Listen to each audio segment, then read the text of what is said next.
नमस्कार, मैं अशोक कुमार पांडे। स्वागत है आपका टीसीएच पर। हाजिर हूं इजराइल, फलस्तीन, लेबनान, ईरान, मिडिल ईस्ट और इसके बहाने सारी दुनिया की खबरें लेके।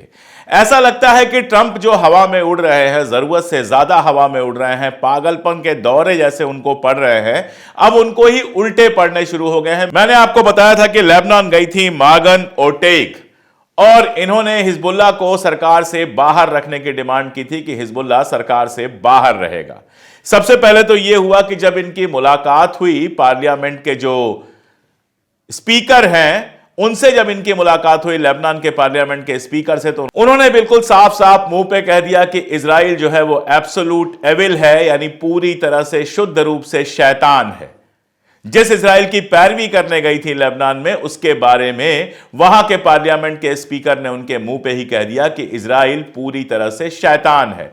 और सिर्फ इतना ही नहीं हुआ, वो चाहती थी कि कैसे भी हिजबुल्लाह लेबनान में 2022 के बाद जो नई सरकार बन रही है, पहली बार फुल फ्लेज सरकार बन रही है, उस सरकार से बाहर रहे। वो हिजबुल्लाह अब उस सरकार में अपने 4 मिनिस्टर्स को देखेगा, यानी 4 मिनिस्टर जो होंगे वो हिजबुल्लाह के होंगे। हिजबुल्लाह की डिमांड थी कि फाइनेंस मिनिस्ट्री हमको दी जाए, तो फाइनेंस मिनिस्टर जो होगा वो अमल पार्टी से होगा, जो हिजबुल्लाह की पॉलिटिकल विंग है। तो आप समझ सकते हैं कि ट्रंप जो कोशिश लेबनान में लगातार कर रहे थे कि अपने पसंद का सबको बिठा दें, कुछ हद तक तो कामयाब हुई, लेकिन अंदर की कंडीशन यह है, वहां के लेबनान की जमीनी हकीकत यह है कि हिजबुल्लाह के 4 मंत्रियों को शामिल करना पड़ा वहां की सरकार में। इधर गजा को लेकर भी तमाम सारी बातें जो कर रहे हैं लगातार, अब भी कह रहे हैं कि गजा को हम ओन करेंगे, हम गजा के मालिक होंगे। भाई, तुमने खरीदा है गजा को कि तुम गजा के मालिक होगे? गजा को खाली कराएंगे। कभी कहते हैं कि अभी इसमें कुछ देर है, कभी ये कहते हैं कि गजा वाले अगर हिंसा छोड़ देंगे तो उनको वापस लौटने की इजाजत देंगे। जो जमीन के मालिक हैं उनको तुम क्या इजाजत दोगे? खैर, इसमें बहुत सारी चीजें हुई हैं और ट्रंप ने एक और पासा फेंका है। सीज फायर जब हुआ, इस समय सीज फायर चल रहा है और दोनों तरफ से अदला बदली हो रही है, तो पिछली बार जिन लोगों को हमास ने रिहा किया है, जाहिर है 14 महीने जंग की हालात में रहने के बाद उनकी हेल्थ, उनका स्वास्थ्य बहुत अच्छा नहीं दिख रहा था। ट्रंप ने कहा कि जो लोग हमास ने लौटाए हैं उनको देख के ऐसा लग रहा है जैसे कि होलोकास्ट वाले टाइम पर यहूदियों का जो हाल हुआ था वो हाल हुआ है, और अगर ऐसे ही चलता रहा तो मैं सीज फायर की डील तोड़ दूंगा। भाई, शादी में गए थे, अपने चचा की बारात में गए थे कि वहां दोनों टाइम उनको बढ़िया खाना मिलता, सोने को मिलता, शान से रहते और मोटे ताजे होकर लौटते। कभी ट्रंप ने यह सोचा है कि इजराइल जिन लोगों को लौटा रहा है, इजराइल ने फलस्तीन के जिन लोगों को 2-2 साल, 5-5 साल, 10-10 साल कैद में रखा था, उनकी जिस्मानी और दिमागी हालत क्या है? कभी सोचा है उसने? मैं आपको एक खबर बताता हूं, 10 जुलाई 2023 की, यानी 7 अक्टूबर से पहले की खबर है, तकरीबन 1 साल पहले की खबर है। इस खबर में बताया गया कि इजराइल जिन बच्चों को कैद करता है, जी, इजराइल शायद दुनिया का इकलौता मुल्क होगा जो 18 साल से कम उम्र के 12, 13, 14 साल के बच्चों को भी कैद करता है। उन बच्चों के साथ हर तरह की जलील हरकत की जाती है। ये रिपोर्ट बताती है, ये बताती है कि किस तरह से उन बच्चों के साथ उत्पीड़न होता है, कैसे उन बच्चों को मारा पीटा जाता है, कैसे उनको भूखा रखा जाता है। ये रिपोर्ट बताती है। जैसा मैंने बताया, ये 10 जुलाई 2023 की रिपोर्ट है। ट्रंप ने कभी इजराइल से पूछा, ये हरकतें तो होलोकास्ट के वक्त भी तुम्हारे साथ नहीं हो रही थी? छोटे छोटे बच्चों को जेल में रखना, तड़पाना, भूखा रखना, उनके साथ दुराचार करना, यह सारा कुछ जो इजराइल ने किया है, कभी ट्रंप को कोई चिंता हुई? एक वीडियो में आपको दिखाता हूं। यह वीडियो है एक टीचर का, एक इजरायली टीचर का, जो कह रहा है कि अरब लोग जो होते हैं वो हमसे नीचे होते हैं, वो 2nd ग्रेड के सिटीजन होते हैं, हम कुत्तों को ट्रेन करते हैं ताकि उनको मार सकें, वो इंसान होते ही नहीं है, इंफीरियर होते हैं। आज के सभ्य समाज में, अमेरिका जिसको सभ्य समाज कहता है, वहां एक पूरी की पूरी नस्ल के लिए जहां टीचर ऐसी गंदगी फैला रहे हों, वहां जरा बताइए, क्या ट्रंप का सवाल पूछना या सारी दुनिया का सवाल पूछना नहीं बनता है? लेकिन इजराइल जो चाहे करे, उस पर यह खामोश रहेंगे। इजरायली कैसे सोचते हैं, यह ट्वीट आप देखेंगे। इस ट्वीट में कह रहा है कि होलोकास्ट का एक्सपीरियंस हमको बताता है कि छोटे से बच्चे से लेकर बूढ़े आदमी तक सबको मार देना चाहिए, कोई नहीं बचना चाहिए। यानी इसका कहना यह है कि हिटलर ने जो कुछ यहूदियों को छोड़ दिया वो गलत किया, सारे यहूदियों को खत्म कर देना चाहिए था। अगर सारे यहूदी खत्म हो गए होते तो आज यहूदी सर नहीं उठा पाते। तो जो गलती हिटलर ने की थी, चाहता है इसकी सरकार सुधारे, नेतन्याहू सुधारे और गजा के एक एक बच्चे को मार डाले। और शायद इसीलिए कल वेस्ट बैंक में जब हमला हुआ तो एक प्रेग्नेंट औरत को भी मार डाला गया, जिसके पेट में बच्चा पल रहा था, उस औरत को भी मार दिया गया। पीए पैलेस्टीनियन अथॉरिटी जो है उसने शिकायत की है, लेकिन ऐसी शिकायतों का क्या मतलब?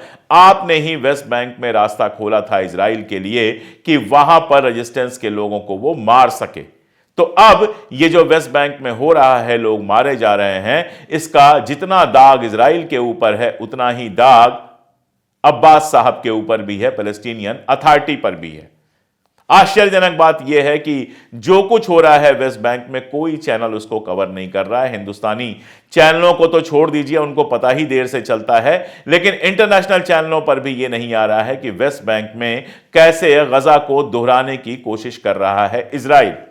इस बीच में एक घटना हुई थी जो बेहद मजेदार घटना है, और ट्रंप का जो बयान है उसको उस घटना से जोड़कर देखना चाहिए। मैंने आपको पिछले वीडियो में बहुत डिटेल में बताया था कि सीसी जो इजिप्ट का प्राइम मिनिस्टर है, वो लगातार ट्रंप की जो प्लानिंग है गजा के लोगों को बाहर करने की, उसकी मुखालिफत कर रहा है। उसकी वजूहात क्या थी ये भी मैंने आपको बताने की कोशिश की थी। तो एक तरफ सीसी लगातार कोशिश कर रहा है कि ऐसा कुछ ना हो कि गजा के लोगों को इजिप्ट में बसाने की कोशिश हो। दूसरी तरफ सऊदी अरबिया ने बहुत क्लियर कह दिया था कि ट्रंप का जो प्लान है हम उसके फेवर में नहीं है। उसके बाद आता है नेतन्याहू का एक बयान। नेतन्याहू कहता है कि सऊदी अरब एक बड़ी कंट्री है, वो अपने घर में, अपने मुल्क में फलस्तीनियों को बसा ले। उसके बाद सऊदी अरब का बयान आया, और बड़ा बयान आया है, यह सीधे सल्तनत से बयान आया है, मतलब हाईएस्ट लेवल से बयान आया है। इसमें दो बातें हैं। पहली बात तो इजराइल के किसी भी ऐसे प्लान को लेकर साफ किया है कि ऐसा कोई प्लान हमको एक्सेप्ट नहीं है। ट्रंप के प्लान को लेकर कहा है कि गजा के लोगों को गजा से निकालना हमें बिल्कुल एक्सेप्ट नहीं है। गजा जो है एटर्नल, यानी हमेशा हमेशा से फलस्तीनियों की जमीन रही है। फलस्तीनी हमेशा हमेशा से गजा के रहे हैं। तीसरी बात यह की है कि यह सारा नाटक जो नेतन्याहू कर रहा है, यह जेनोसाइड का जो उसका सारा खेल है, जेनोसाइड का जो उसके ऊपर आरोप लग रहा है, उससे बचने के लिए कर रहा है। आपको याद होगा पिछले वीडियो में मैंने भी यह बात कही थी।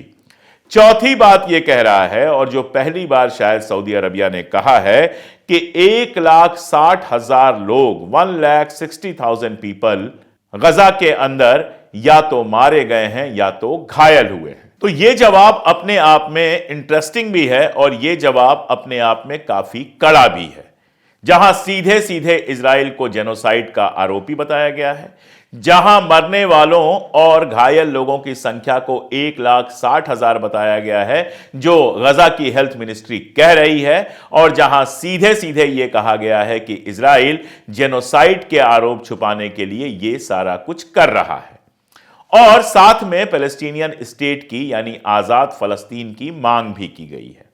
अब है यह कि मुलाकात होनी है सऊदी अरब के लीडर और इजिप्ट के लीडर की ट्रंप से। उसके पहले इन लोगों के ऊपर दबाव बनाने के लिए धमकी दे रहा है ट्रंप कि सीज फायर डिस्टर्ब हो सकता है।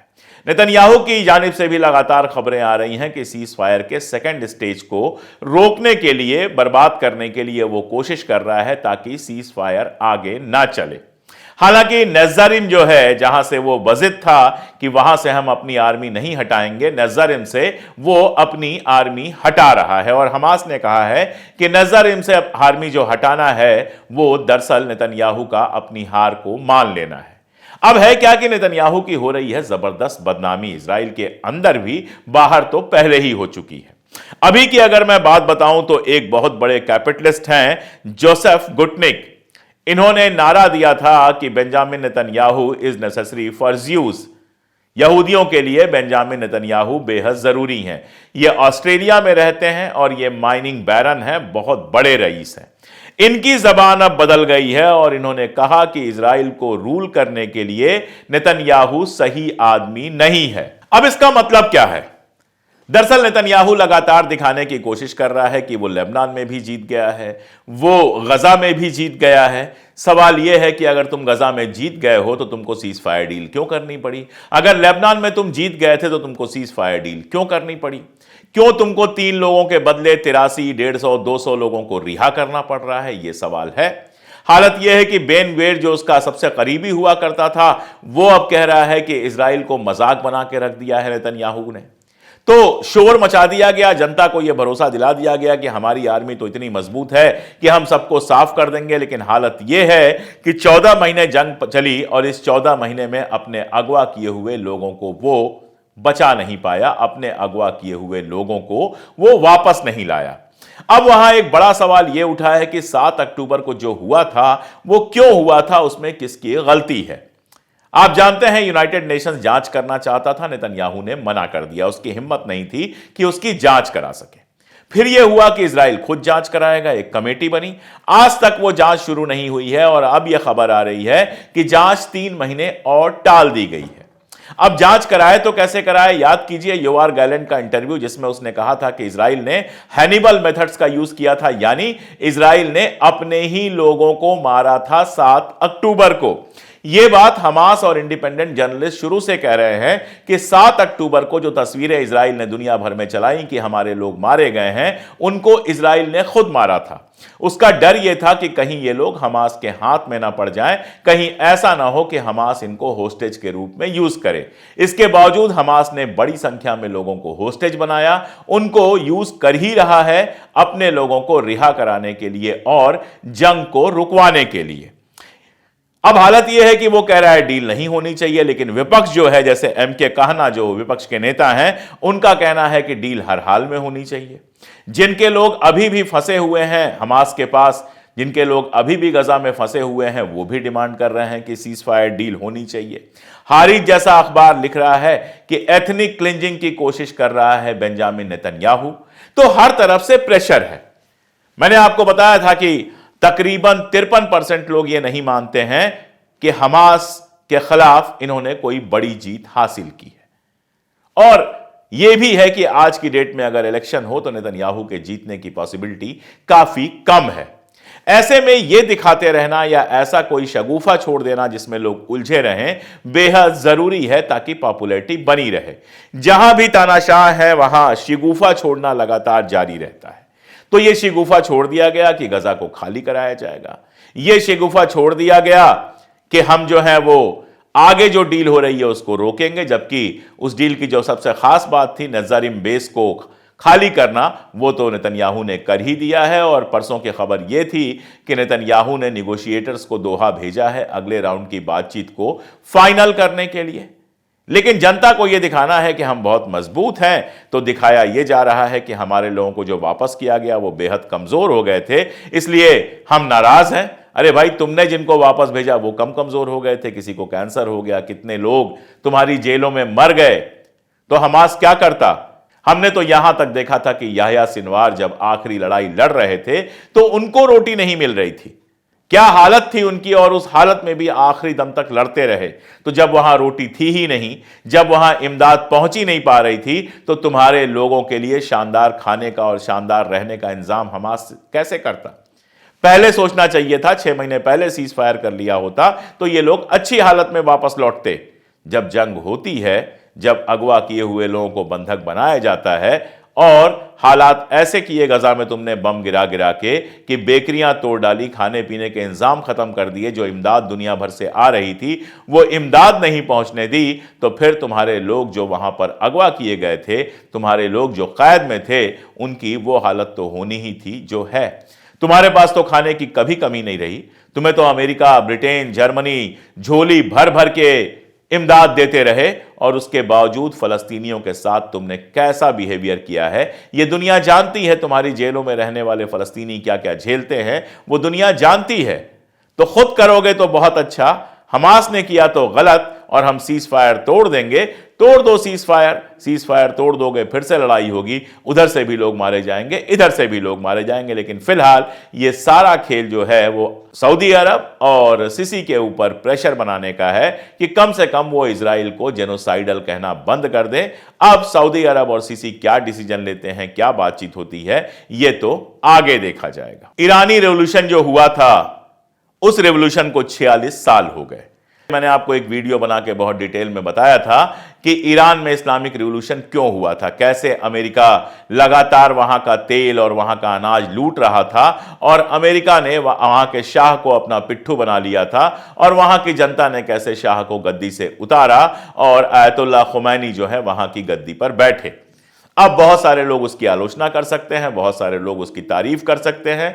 मैं यहां से कोई जजमेंट देने वाला नहीं, लेकिन एक हकीकत यह है कि पिछले 46 सालों से ईरान अमेरिका के खिलाफ खड़ा है। पिछले 46 सालों से अमेरिका, इंग्लैंड, फ्रांस सब मिलकर ईरान को बर्बाद कर देना चाहते हैं, लेकिन ईरान न केवल खड़ा है बल्कि खुद मुख्तार तरीकों से खड़ा है। चाहे वो हथियार का मामला हो, चाहे अनाज का मामला हो, चाहे पेट्रोल का मामला हो, तमाम सारे सैंक्शंस के बावजूद ईरान सरवाइव कर रहा है और ढंग से सरवाइव कर रहा है। एक ताकत है मिडिल ईस्ट के भीतर, ये सब लोग जानते हैं। तो आज आप कह सकते हैं कि उनकी आजादी का 46वां साल है, 46 ईयर्स हो गए ईरान के इस्लामिक रिवॉल्यूशन को। वहां पे काफी प्रोग्राम वगैरह आज के दिन हो रहे हैं और अरगाची जो वहां के फॉरेन मिनिस्टर हैं, उनका बयान जो आया है वो बिल्कुल एक्सपेक्टेड लाइंस पे है। उनका कहना है कि हमास के साथ लड़ाई में इजराइल बुरी तरह से हारा है और ये रेजिस्टेंस की ताकत को बताता है। मुझे तो लगता है इजराइल और हमास की लड़ाई में हार जीत क्या हुई है, हार जीत किसी की भी बहुत नहीं हुई है। ना हमास अपने सारे उद्देश्य पूरे कर सका है, ना इजराइल अपने सारे उद्देश्य पूरे कर चुका है। हां, अगर इस मामले में देखना हो कि इजराइल अपने एक भी अगवा किए हुए लोगों को वापस नहीं ला पाया और फाइनली सीज फायर पर उसको मजबूर होना पड़ा, तो यह निश्चित तौर पर हमास की जीत है। उधर सीरिया में तमाम सारे तमाशे एक साथ चल रहे हैं। इजराइल लगातार सदर्न सीरिया में अपनी ताकत बढ़ाता जा रहा है। उसने बाकायदा बाड़े वगैरह लगवा लिए हैं, गोलानी हाइट्स और बड़े हिस्से को कब्जा कर लिया है और अब भी उसका पेट नहीं भरा है। अब भी वो सीरिया की जमीनें कब्जा करने की कोशिश कर रहा है। लेकिन जोलानी जो रिवोल्यूशनरी हैं वो खामोश बैठे हुए हैं। उनके बस की बात नहीं है कि वो इजराइल के साथ कोई जंग छेड़ दें।